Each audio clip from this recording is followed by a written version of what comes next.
Good day, everyone. We, the Group 1, will report competing in the global marketplace, the globalization, and the introduction and overview.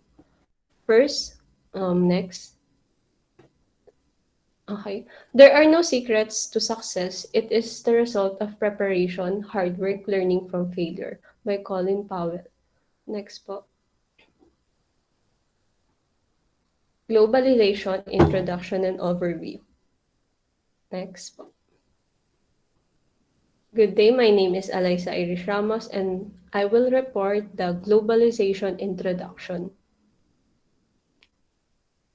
First, what is globalization? Globalization refers to the shift toward a more integrated and interdependent world economy. Globalization has several facets including the globalization of markets and the globalization of production. Over the past decades, a fundamental shift has been occurring in the world economy. We have been moving away from a world in which national economies were relatively self contained entities, isolated from each other by barriers to cross border trade and investments, by distance, time zone, and language, and by national differences in government regulation, culture, and businesses system. And as well, we will see later on in this chapter, as well as throughout the text, international trade across country border has become the norm with an almost exponential increase in trade during the last decade. The global expansion of enterprises has been facilitated by generally favorable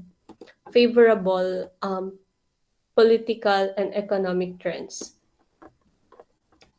Globalization is the spread of products, technology, information, and jobs across national borders and cultures.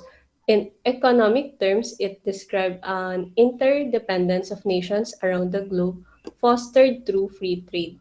Next slide, please. Example of businesses in the global market. First, we have the Starbucks. We also have the Apple in terms of technology.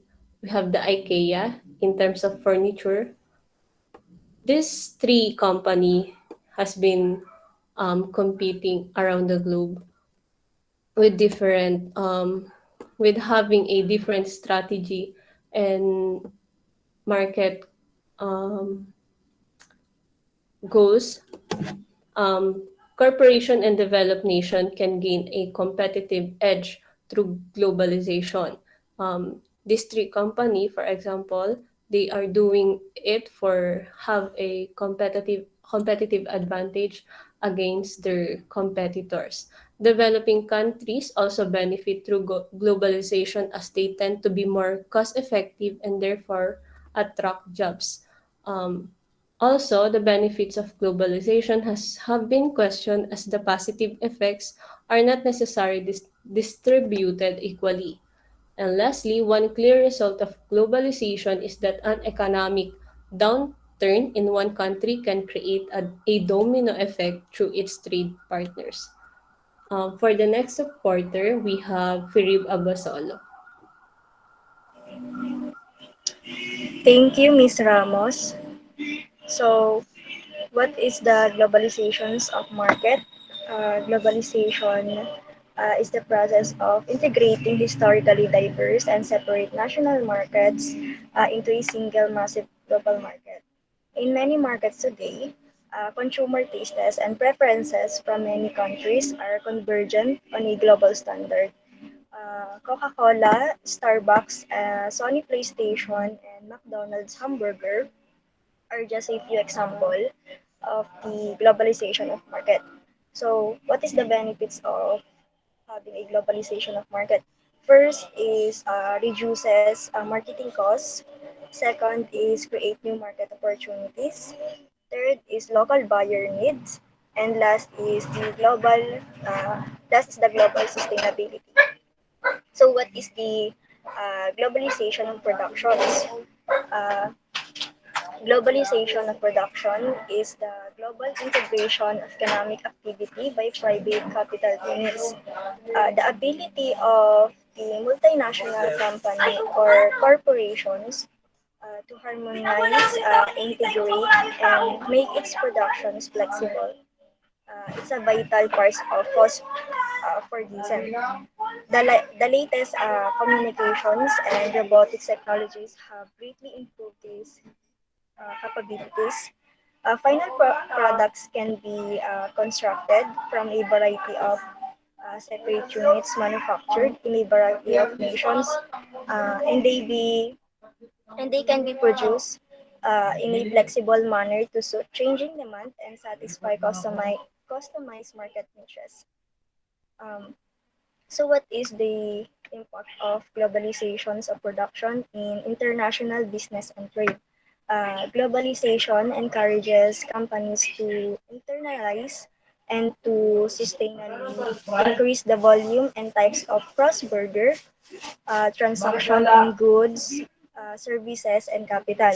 Also, the globalization leads to a rapid dissemination and diffusion of products, technology, and knowledge in the world, regardless of the origin. Next reporter is Mr. Franz Enriquez.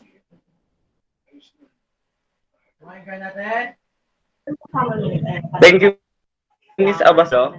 I am Franz Virgil Enriquez and I am the next reporter. I am reporting the emergence of global institutions. World Trade Organization, primarily responsible for policing the world trading system and making sure the nation states adhere to the rules and laid down in trade treaties signed by the WTO member states, International Monetary Fund, and World Bank. The International Fund or World Bank was established to maintain order in the international monetary system. The World Bank was set up to promote economic development. United Nations was established October 24, 1945 by 51 countries committed to preserving peace through international cooperation and collective security. Group of 20 or the G20 established to formulate a coordinate policy response to financial crisis in developing nations in 2008. Thank you.